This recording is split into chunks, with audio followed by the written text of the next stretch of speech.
ఇక్కడ ఇక్కడ వైజాగ్ వచ్చేస్తాం.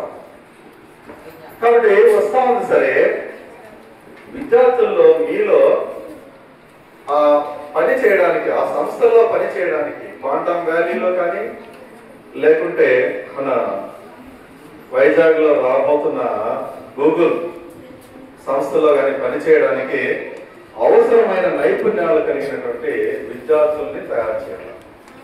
నైపుణ్యాలు నేర్చుకుంటే మీకే మంచి జీతాలు వస్తాయి, మంచి పరిణామం ఉంది. ఈ సమయంలో మీరు కరెక్ట్ గా బీటెక్ అయ్యే లోపల ఇవన్నీ కంప్లీట్ అయిపోతాయి. మీకు అవసరమైనటువంటి ఉద్యోగాలు దండిగా ఉంటాయి. కాకపోతే మీకు స్కిల్ ఉంటేనే, నేను ఏదో చదివేసినా వచ్చేస్తుంది అనుకుంటే రాదు. మీకు నైపుణ్యం ఉంటాయి. ఆ నైపుణ్యాలు సంపాదించడం కోసం, అంతేకాకుండా దానిపైన అవగాహన కల్పించడం కోసం మన రాష్ట్ర ప్రభుత్వం ఎంఓఈ మినిస్టర్ ఆఫ్ ఎడ్యుకేషన్ కూడా సంయుక్తంగా ఏం చేస్తుందంటే quantum age begins, quantum potential and challenges.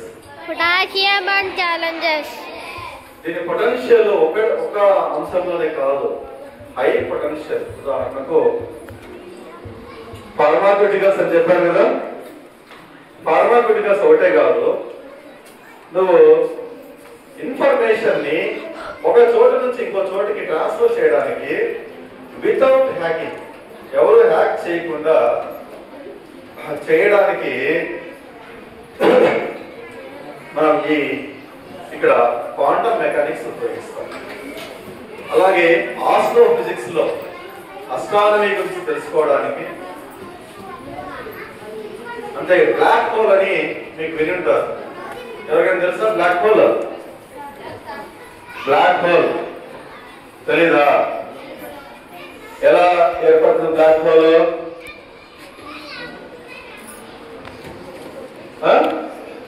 Black hole ఎలా ఏర్పడుతుందమ్మా? స్టార్ చనిపోయిందంటే బ్లాక్ హోల్ గా మారిపోతుంది. బ్లాక్ హోల్ గా మారినటువంటి స్టార్ ఎంత ఎనర్జీ పార్టికల్స్, ఎంత మాస్ ఇచ్చినా తన లేక లాగేసుకుంటా పోతుంది, తినేస్తుంది. ఓకే, సో దాని ఎనర్జీని క్యాలిక్యులేట్ చేయడానికి, అలాగే ఈ విశ్వంలో ఉన్నటువంటి విశ్వాంతరాలను అబ్జర్వ్ చేయడానికి కూడా క్వాంటమ్ ఫిజిక్స్, క్వాంటమ్ మెకానిక్స్ ఉపయోగపడుతుంది. అంతేకాకుండా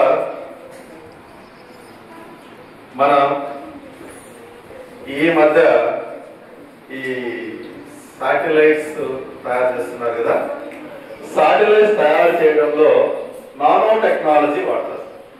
ఈ నానో టెక్నాలజీ కూడా ఈ క్వాంటమ్ మెకానిక్స్ ను ఉపయోగించి తయారు చేస్తారు. అలాగే మీకు డిఎన్ఏ ఉంది కదా, డిఎన్ఏ డైన్యూక్లిక్ యాసిడ్ కదా, డిఎన్ఏ టెస్ట్ చేస్తారు కదా.